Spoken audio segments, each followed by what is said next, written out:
Esta semana se termina el primer mes del año y para muchos el primer mes del año es el momento ideal para hacer balance. No solo balance de cuentas con los gastos extras de las Navidades, sino más bien balance de en qué estado se encuentra nuestra vida. Aquello que hemos conseguido, aquello que nos hemos quedado cortos, aquello que hemos logrado hacer, aquello en lo que reconocemos que hemos fracasado. Pero sobre todo es momento en este primer mes del año de plantearnos cómo queremos afrontar los 11 que tenemos por delante, si el Señor así lo permite. Y para eso resulta fundamental saber cuál es nuestro destino y cómo lo alcanzaremos, porque no puede haber nada peor que una persona que no sabe, una persona que no sabe lo que quiere ni cómo obtener lo que necesita. No hay nada peor que entrar dentro de esa conocida categoría de los ninis, en este caso de los ninis cristianos. De hecho, parte del crecimiento espiritual tiene que ver con ir madurando en el Señor. Tiene que ver con ir caminando en el Señor, dejando de dar esos tumbos que quizás caracterizaban nuestros primeros pasos, como ese bebé que comienza a andar y todavía no se siente muy seguro caminando. Tiene que ver con dejar de actuar como niños para ser arrastrados de un lugar al otro. Tiene que ver con crecer, con avanzar, con progresar. Y por eso en este día, y pensando en que si el Señor lo permite, todavía tenemos mucho año por delante, os invito a abrir vuestras Biblias en Primera de Corintios 9. Primera de Corintios 9, vamos a estar leyendo los versículos del 24 al 27. En este texto encontramos 5 elementos que nos ayudarán a avanzar hacia la meta. 5 elementos que nos permitirán progresar en nuestro peregrinaje espiritual. Primera de Corintios 9, versículo 24 al 27. Dice así la palabra de Dios. ¿No sabéis que los que corren en el estadio, todos en verdad corren, pero solo uno obtiene el premio? Corred de tal modo que ganéis. Y todo el que compite en los juegos se abstiene de todo. Ellos lo hacen para recibir una corona corruptible, pero nosotros una incorruptible. Por tanto, yo de esta manera corro, no como sin tener meta. De esta manera peleo, no como dando golpes al aire, sino que golpeo mi cuerpo y lo hago mi esclavo, no sea que habiendo predicado a otros, yo mismo sea descalificado. Hasta aquí nuestra lectura en esta mañana. Y aquí encontramos 5 elementos que nos ayudarán a progresar en nuestro peregrinaje espiritual. Y el primero de estos elementos tiene que ver precisamente con reconocer nuestra condición. Versículo 24. Reconocer nuestra condición. Leamos de nuevo ese texto. Dice ahí: ¿no sabéis que los que corren en el estadio, todos en verdad corren, pero solo uno obtiene el premio? Corred de tal modo que ganéis. La Escritura, la Biblia, la palabra de Dios nos enseña que el cristiano es uno que ha sido rescatado, que ha sido redimido, que ha sido salvado por la sangre de Cristo. Y como resultado, todos los que hemos experimentado salvación ya no nos pertenecemos a nosotros mismos. En realidad, nunca hemos sido nuestros. Ese es parte del problema. Pero ahora estamos en Cristo si somos del Señor. Por precio hemos sido comprados. Por gracia, por medio de la fe. Le pertenecemos a Él. Le servimos a Él y nos debemos a Él.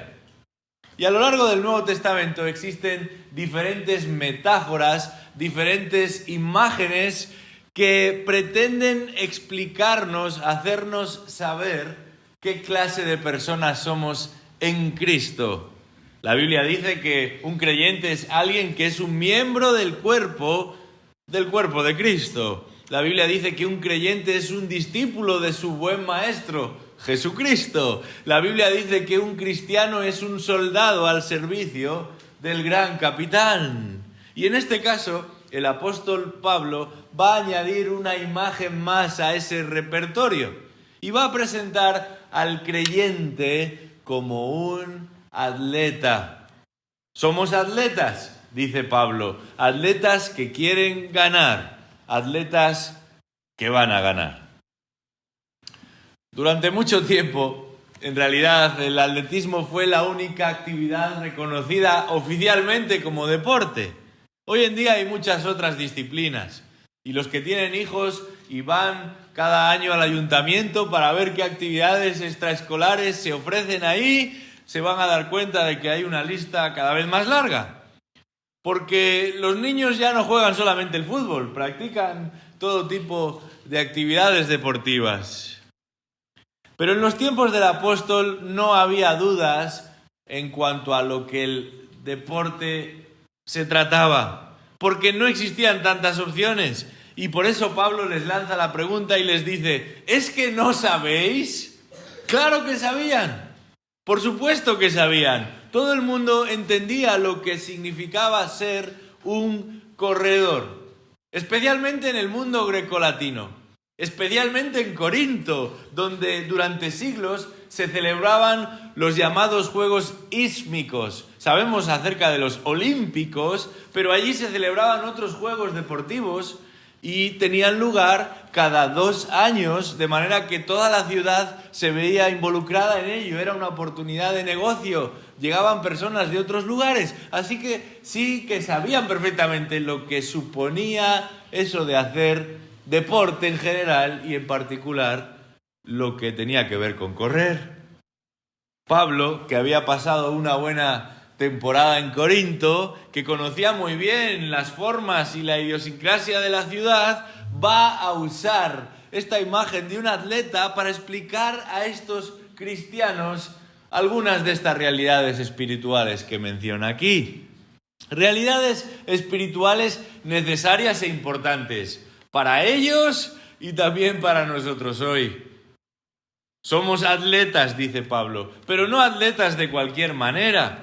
Y eso significa que uno no corre donde quiere o como quiere. Hay un reglamento. El texto habla de un estadio, de un circuito en el que uno compite, por el que uno ha de circular. Hay un rigor. El texto nos habla de un objetivo. Dice, todos en verdad corren, pero solo uno obtiene el premio.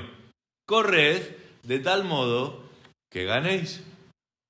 Algunos han querido ver aquí un argumento en favor de que la salvación de la que estamos hablando se puede perder, pero evidentemente el texto no está afirmando eso.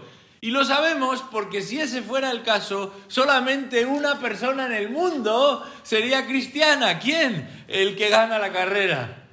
Pero esto no es lo que está diciendo Pablo aquí. El mismo apóstol en otros lugares confirma que aquel que comenzó la buena obra en vosotros la perfeccionará, la culminará, la terminará hasta el día de Jesucristo. Lo que este pasaje pone en relieve, en primer lugar, es la necesidad de cada creyente en Cristo de reconocer cuál es su condición delante de Dios.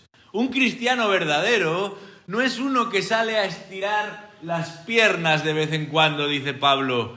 Solamente quizás cuando ha ganado un poco de peso o cuando se ha acomodado mucho o porque se siente culpable de que lleva tiempo sin hacer nada. Un cristiano verdadero, dice Pablo, es un atleta camino de la meta. Ha nacido de nuevo precisamente para esto y va a perseverar hasta el final. Por eso el apóstol insiste, corred de tal modo que ganéis. Y ganar significa aquí completar la carrera. Dicho de otra manera, perseverar hasta el final, no quedarse por el camino, No venir durante mucho tiempo a un lugar como este y de repente irse apagando poco a poco hasta no querer saber nada del Señor y de su iglesia. Eso no es ganar la carrera, eso no es perseverar, eso no es cruzar la meta.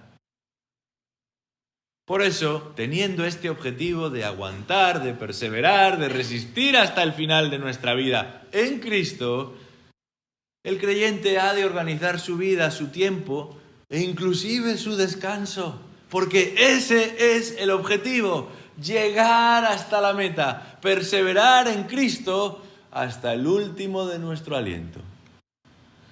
Eso nos conduce al segundo elemento que encontramos en el texto. Hemos hablado de reconocer nuestra condición de atletas que corren hasta cumplir ese objetivo de perseverar hasta el final. Y el segundo elemento podríamos llamarlo de esta manera: respetar nuestro compromiso. Versículo 25. Respetar nuestro compromiso. Fíjate lo que dice ahí. Todo el que compite en los juegos se abstiene de todo. Ellos lo hacen para recibir una corona corruptible, pero nosotros una incorruptible. Y la clave está en el principio de este versículo 25. Dice ahí, el que compite en los juegos se abstiene de todo.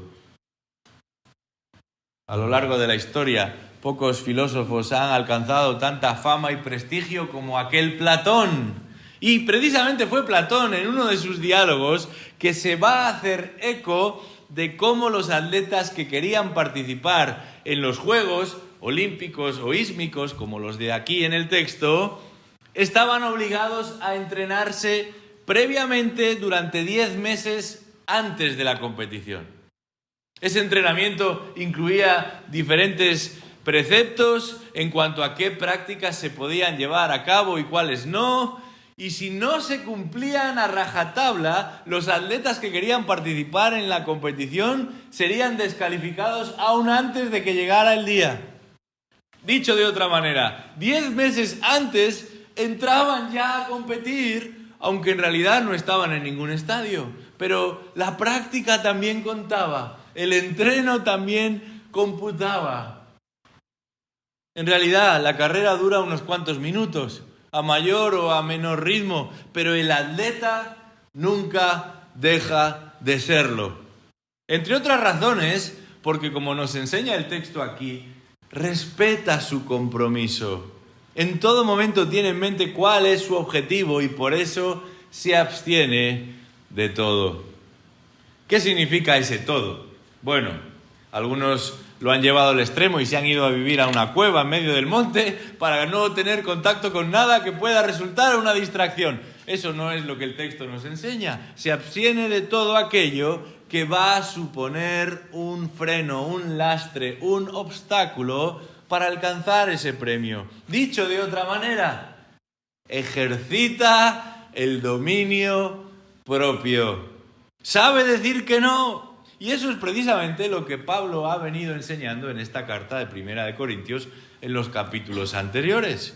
Ya desde el capítulo 6, en el que recuerda a los corintios que su vida no puede ser igual a la que un día fue. Insiste a los corintios que sus prácticas y sus costumbres no pueden ser las mismas cuando no eran atletas, cuando no eran del Señor. Vamos por un momento a este capítulo 6 de esta primera carta a los Corintios. Primera de Corintios 6, comenzando en el versículo 9. Dice así la palabra de Dios. ¿No sabéis que los injustos no heredarán el reino de Dios? No os dejéis engañar.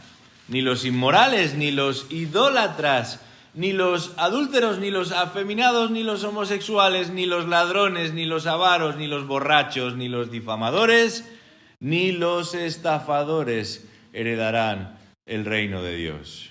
Pero ahora viene un versículo que nos llama poderosamente la atención. Y dice, y esto erais algunos de vosotros, pero fuisteis lavados, fuisteis santificados, fuisteis justificados en el nombre del Señor Jesucristo y en el Espíritu de nuestro Dios. Todas las cosas me son lícitas, pero no todas son de provecho. Todas las cosas me son lícitas, pero yo no me dejaré dominar por ninguna.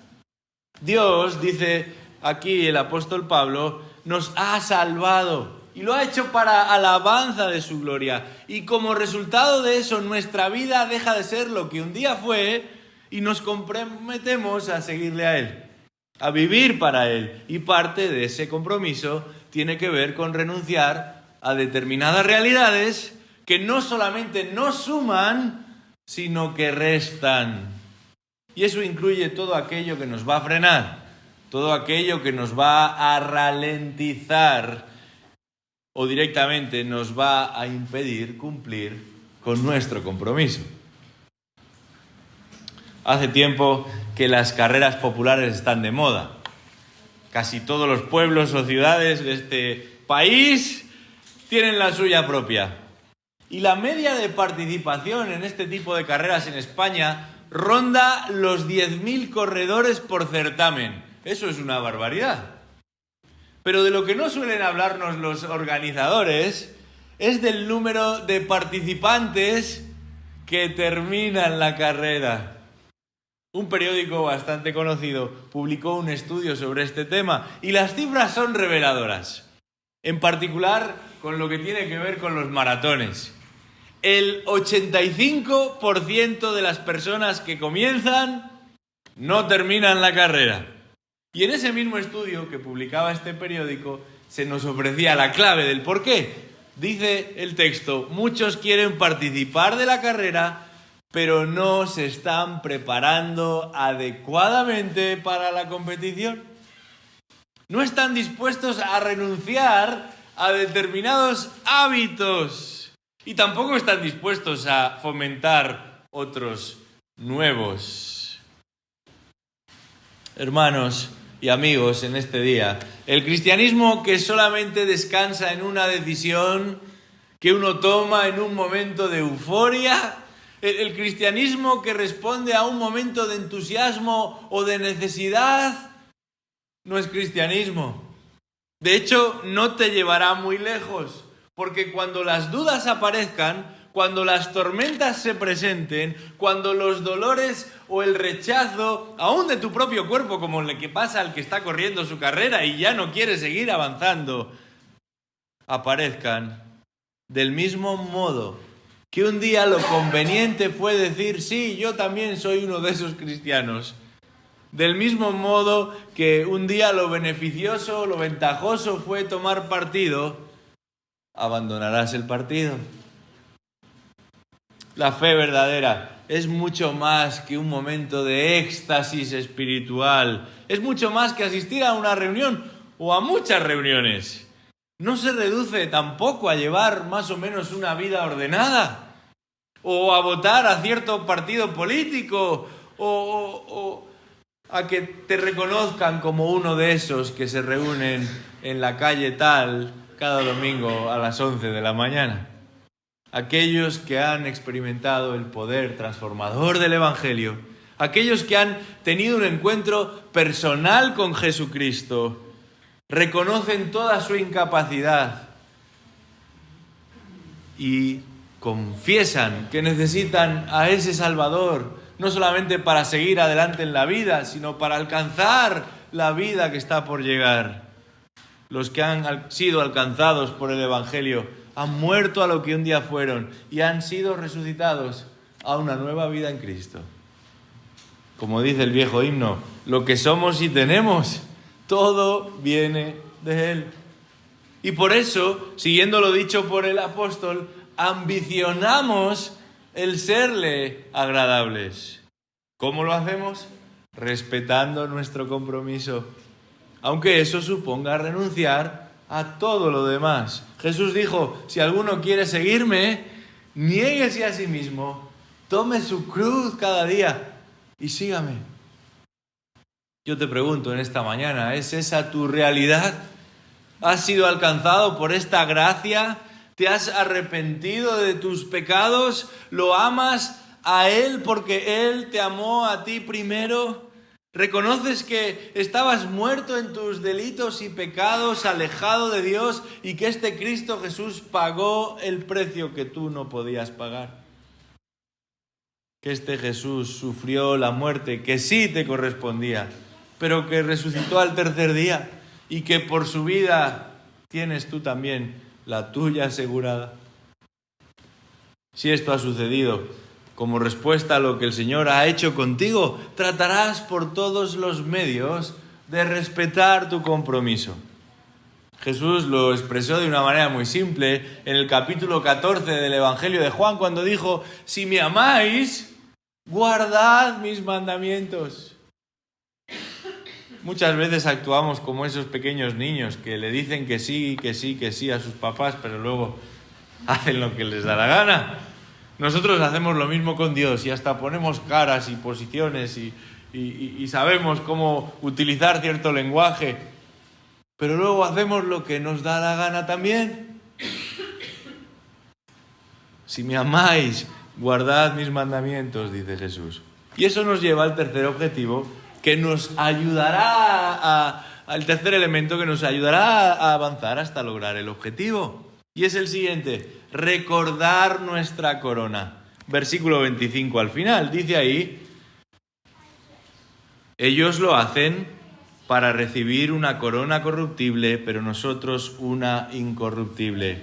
Los atletas se abstienen para recibir una corona que se estropea, pero nosotros una que no se estropea.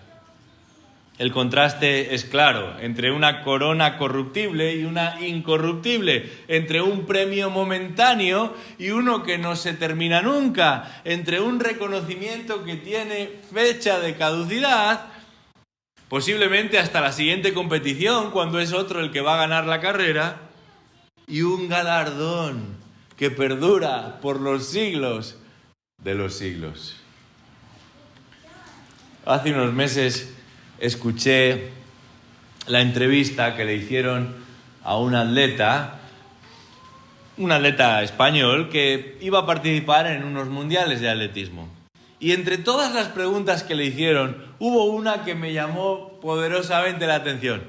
Después de estar hablando de los viajes, los rivales, los patrocinadores, el periodista le preguntó: ¿cuántos días entrenas a la semana? Y el corredor respondió con toda naturalidad: 7. Todos. El periodista insistió: bueno, entonces, ¿cuándo descansáis? La respuesta del corredor me impactó: hemos aprendido a descansar mientras entrenamos. Todo lo que haga falta para lograr su objetivo. En el caso de los atletas que Pablo tiene en mente aquí en este texto, los que competían por una corona en la ciudad de Corinto, su premio se limitaba a esa corona. No había contratos publicitarios, ni marcas, ni bonus especiales por posición y ranking. El premio se limitaba únicamente a una corona. Una corona normalmente hecha de pino. Y el adjetivo corruptible señala que se trata de un premio que ahora está, pero después ya no. No solo porque el año que viene esa corona ya perdía todo valor y la nueva era puesta en la cabeza del vencedor, sino porque el material con el que estaba elaborada era perecedero. Solo hay que pensar en las ramas de los pinos. Yo sé que estamos en tierra de olivos, pero todos hemos tenido un mínimo contacto con un pino. Por lo menos hemos visto esos árboles que se colocan en las casas en Navidad. Y una vez que la raíz está separada del árbol, comienza a morir. Y como resultado, sus hojas se caen. Y si algunos colocan el árbol demasiado pronto en casa, es posible que para el año nuevo ya no haya hojas en ese pino. Imagina cómo de perecedera podía llegar a ser una corona de aquella época. Y sin embargo, dice el texto, el atleta, el corredor, se esfuerza, literalmente dice el texto, el corredor agoniza, no solamente corre, sino que se deja la vida en ello, con el fin de obtener algo con un valor tan limitado, tan momentáneo, tan efímero. Si lo comparamos con el resto de su vida aquí, es muy efímero. Pero si lo comparamos con toda la eternidad, Por eso Pablo dice, piensa en la corona, pero en la corona con mayúsculas, una que no se marchitará, una que no será quitada de tu cabeza, una que te pertenecerá a ti para siempre, por el resto de la eternidad. Vamos un momento a Apocalipsis capítulo 21, porque ahí encontramos algunas de las bendiciones que forman parte de esa corona. Apocalipsis 21, versículo 1, dice el texto: vi un cielo nuevo y una tierra nueva, porque el primer cielo y la primera tierra pasaron y el mar ya no existe. Entre paréntesis, este libro de Apocalipsis se escribe para animarnos, no para asustarnos, para consolarnos, no para darnos mayores motivos de preocupación, para que tengamos en mente la bendición de lo que nos espera en Cristo, no para que temamos acerca del fin de los tiempos y los días. Y en este capítulo en particular, esa esperanza cobra un especial valor. Mira lo que dice el versículo 2.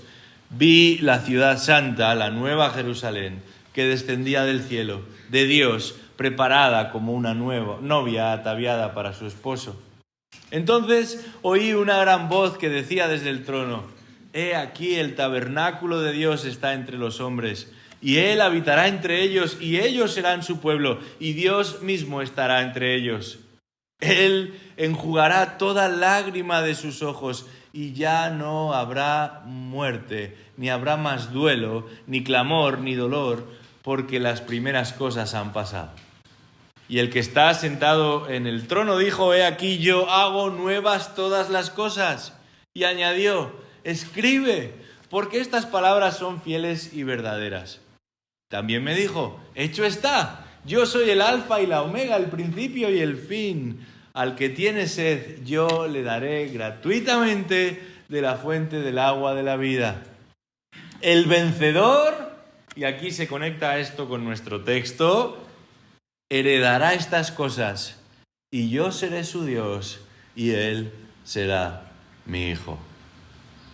¡Qué esperanza tan gloriosa la que aguarda al cristiano!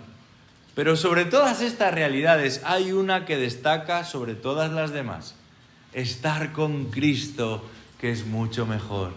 Disfrutar de su compañía, disfrutar de su cercanía, de su persona, ininterrumpidamente, íntimamente. Este es el mayor de todos los galardones, el mejor de todos los premios que nos espera en el cielo.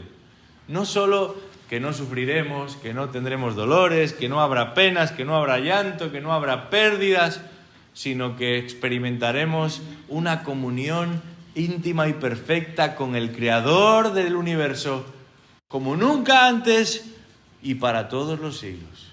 Esa es nuestra corona que no se extinguirá jamás. Por eso, ¿quieres progresar como hijo de Dios? ¿Quieres avanzar según los propósitos de Dios hasta ese día en el que recibas ese gran premio? Reconoce tu condición, respeta tu compromiso y constantemente recuerda cuál es la corona. Esto te va a motivar, esto te va a animar, te va a ayudar a perseverar hacia el objetivo. Pero hay un cuarto elemento dentro de estos 5 que os comentaba, que observamos en el texto y que también es importante, también es necesario. Y podríamos llamarlo renovar nuestra comprensión. Renovar nuestra comprensión.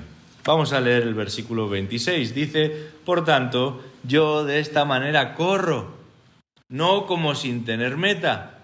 De esta manera peleo, no como dando golpes al aire, sino que golpeo mi cuerpo y lo hago mi esclavo.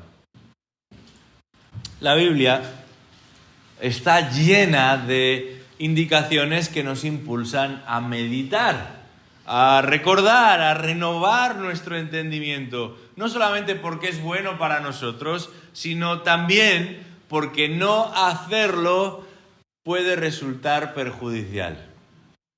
Vivimos en un mundo tan acelerado, parece que todo tiene que ir al segundo y no hay tiempo para nada ni para nadie. Y nos comportamos muchas veces como si fuéramos robots, con una serie de tareas que hay que llevar a cabo en el día y cuando hemos terminado, pues hemos cumplido. Y dedicamos poco tiempo a pensar en el estado de nuestra vida, de nuestra mente, de nuestro corazón, en el estado de nuestra relación con Dios.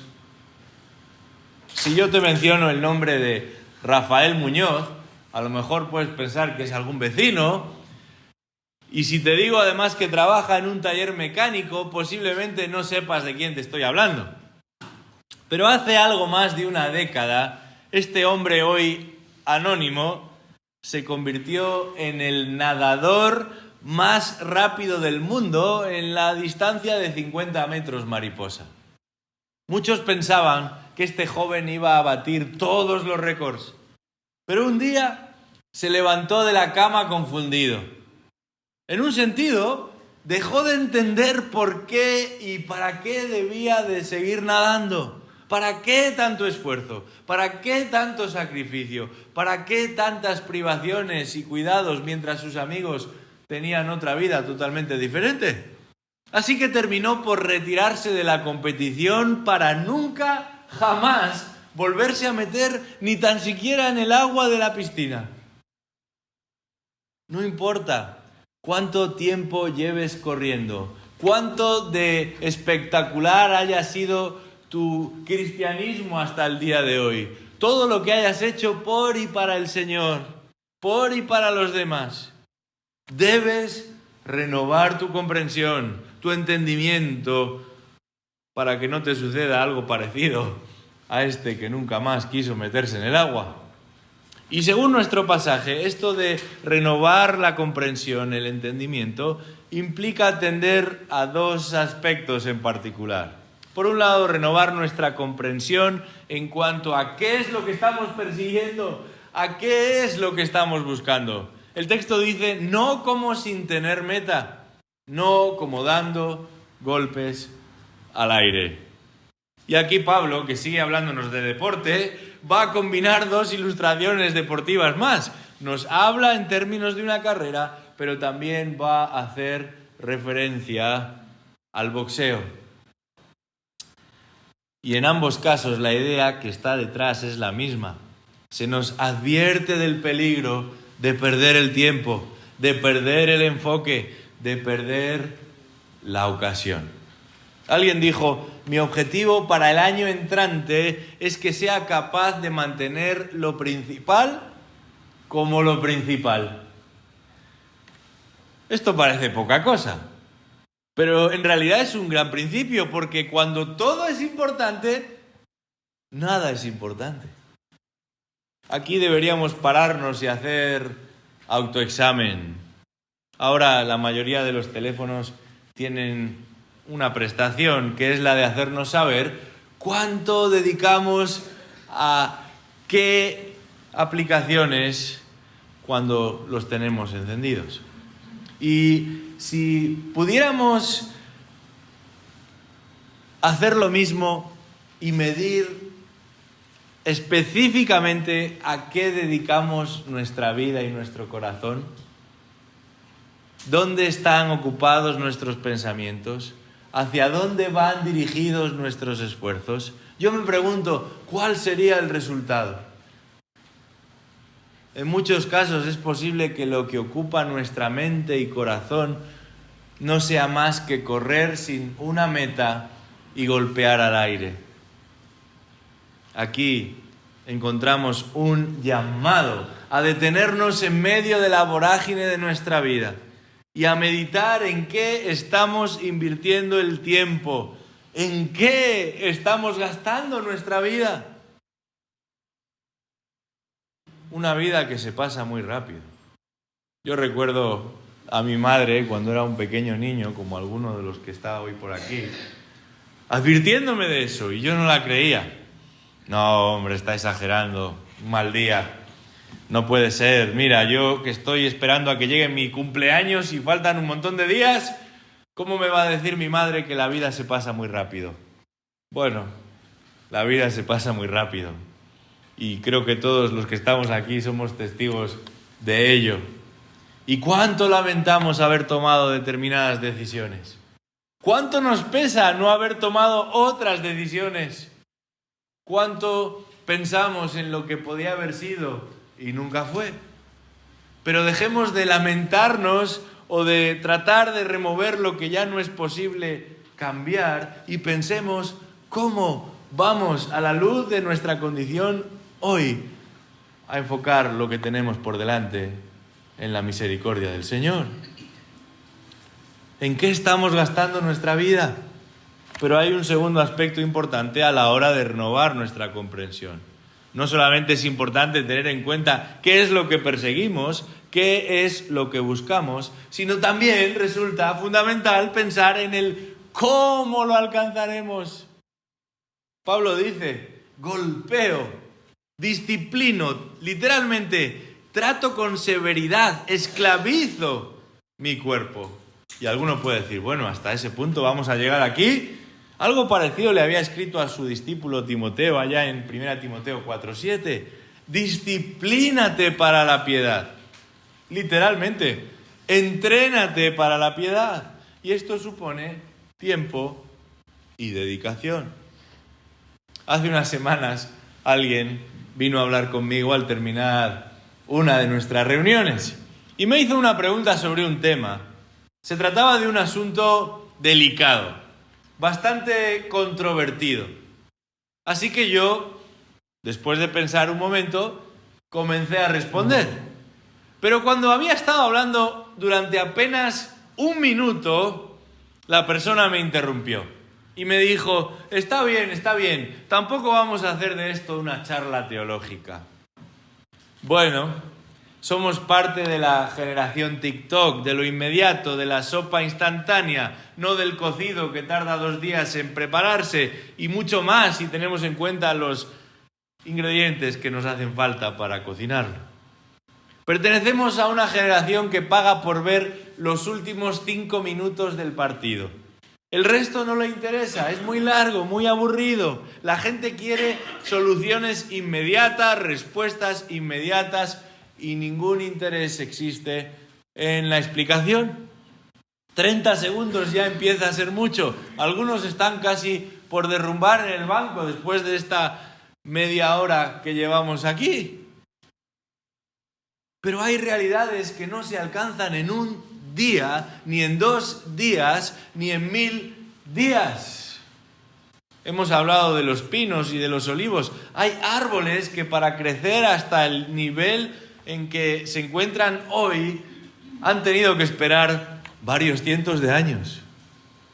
Pero nosotros lo queremos todo inmediatamente.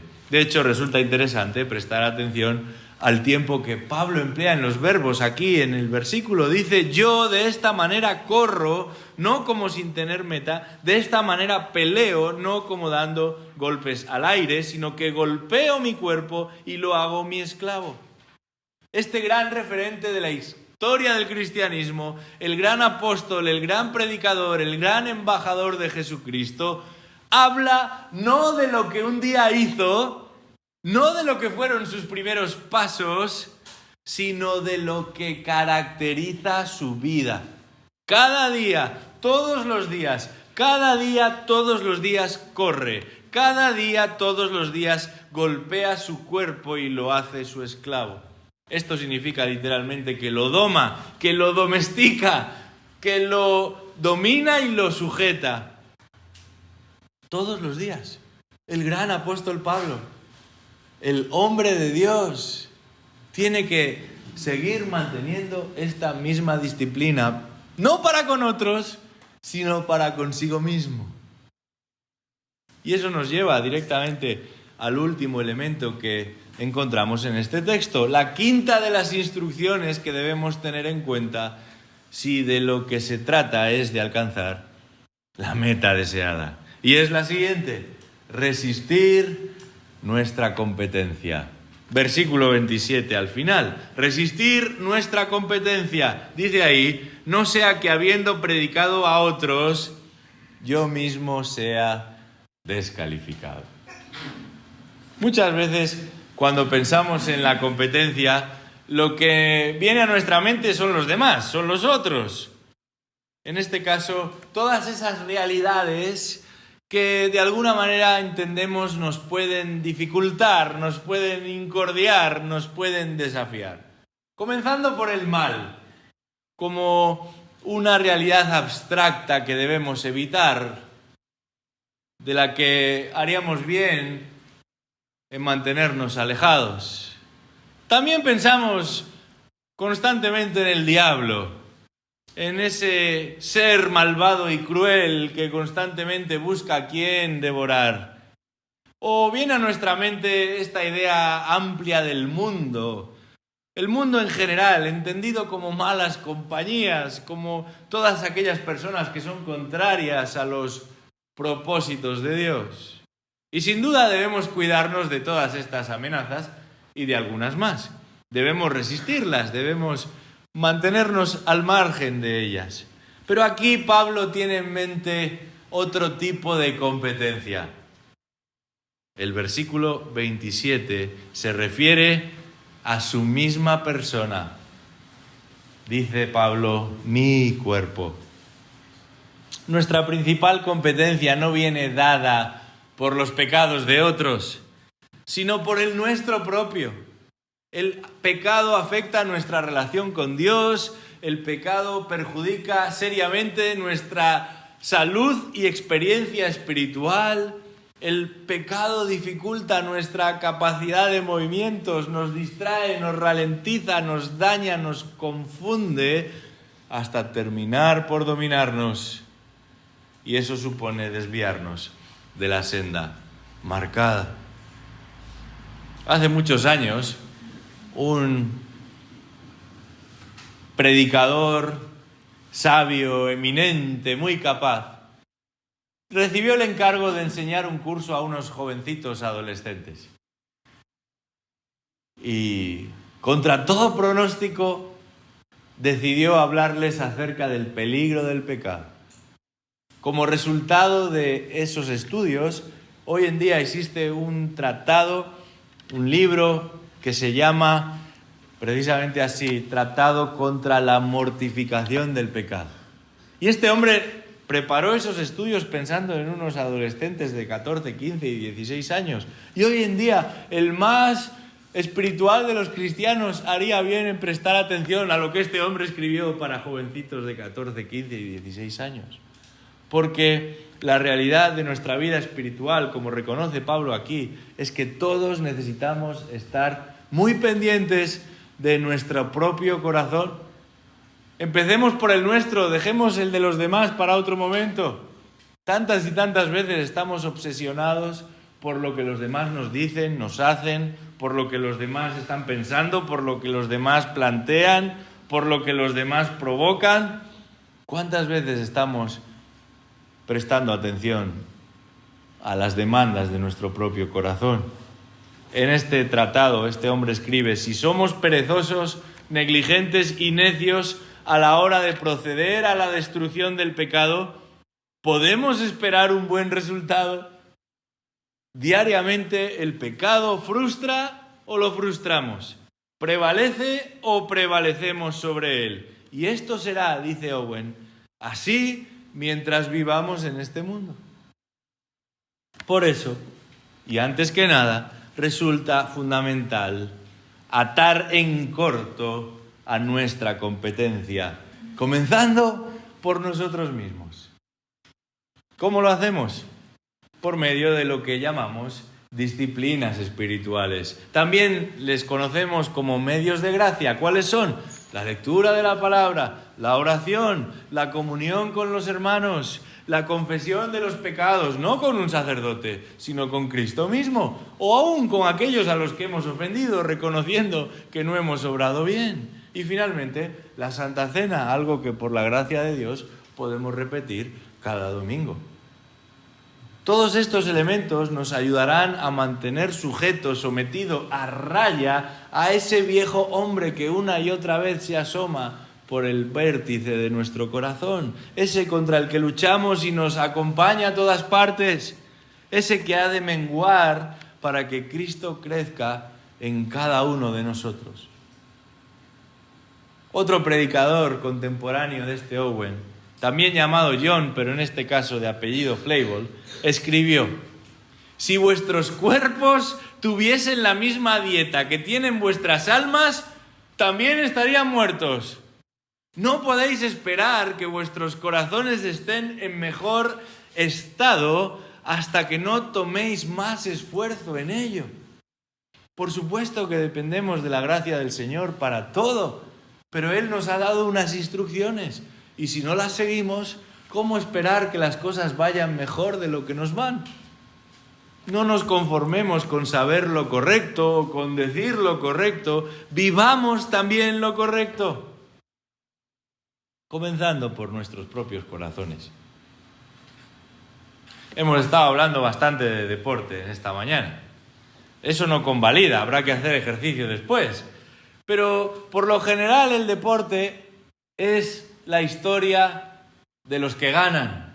La historia del deporte es la historia de los ganadores. Aunque a los niños se les dice eso de que lo importante es participar. Con el tiempo nos damos cuenta de que, bueno, eso está bien, pero no necesariamente es del todo verdadero. Pocos se acuerdan de quién queda en el segundo o en el tercer lugar. Mucho menos de los que simplemente participaron. Salvo excepciones. En las Olimpiadas del año 1968 en México se dio un caso muy especial en la prueba de maratón. Pocos recuerdan al ganador de la carrera, pero muchos todavía hoy saben de la historia del hombre que cruzó la meta en la última posición. John Stephen Akhwari, así se llamaba el individuo. Era un atleta de origen tanzano, bastante prestigioso en su país, pero nunca había competido en un terreno tan elevado como lo es el de la Ciudad de México. Y a los pocos kilómetros de haber comenzado a correr, comenzó a sentirse mal. Y con el paso de los minutos la situación no hizo sino empeorar. Y poco a poco se descolgó del grupo. En un momento determinado, un grupo de corredores lo doblaba y tratando de superarle, chocaron contra él y terminó en el suelo. Como resultado del golpe, los médicos lo atendieron y insistieron en que lo mejor para él sería retirarse.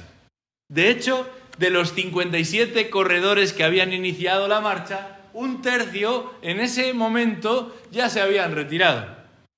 Pero este hombre no quiso parar. Continuó avanzando a duras penas hasta completar la carrera y cruzar la meta. Lo hizo más de una hora después que el vencedor. La mayoría del público ya había abandonado las gradas. La televisión que cubría el evento se había marchado y un enviado de la organización salió a buscarlo al cámara en el momento en el que se dio cuenta de que había un corredor todavía en camino. Así que el cámara llegó e inmortalizó ese momento que muchos han visto en televisión. Solo, sin fuerzas, maltrecho y muy dolido, pero con la inmensa satisfacción de haber cumplido su objetivo. Akhwari terminó la carrera. Cada día, todos los días, como individuos, pero sobre todo como hijos de Dios, necesitamos poner nuestra vista en la meta, pero eso no será suficiente. Necesitamos confirmar cómo vamos a seguir avanzando hasta ese día en el que el Señor nos llame. A pesar de las dificultades, a pesar de los imprevistos, a pesar de nuestras propias inclinaciones del corazón. Pero gracias a Dios, que en su palabra, y este texto es un buen ejemplo de ello, no solamente nos ha revelado cuál es el objetivo, sino que también nos ha dado las herramientas para que podamos alcanzarlo. Que el Señor ayude a cada uno de los que estamos aquí a poder cruzar esa meta, descansando en Cristo y en su obra redentora. Vamos a orar. Señor y Padre, gracias por este día. Gracias por tu palabra. Reconocemos nuestras limitaciones y muchas veces nuestras distracciones, pero te pedimos que en tu gracia podamos disfrutar un día de esa corona incorruptible que tienes reservada para los que te aman. No la merecemos, tú la has logrado en nuestro favor, pero no queremos ser poco diligentes con lo que hemos recibido en Cristo. Oramos que tú nos ayudes y tú que has prometido y garantizado que ninguno de los que están en tu mano se perderán. Permitas que todos los que estamos aquí seamos de ti y disfrutemos por toda la eternidad de las glorias que nos tienes reservadas por estar en Cristo. Oramos esto y te alabamos en este día, pidiendo una bendición especial para esta congregación. En el nombre de Jesús. Amén.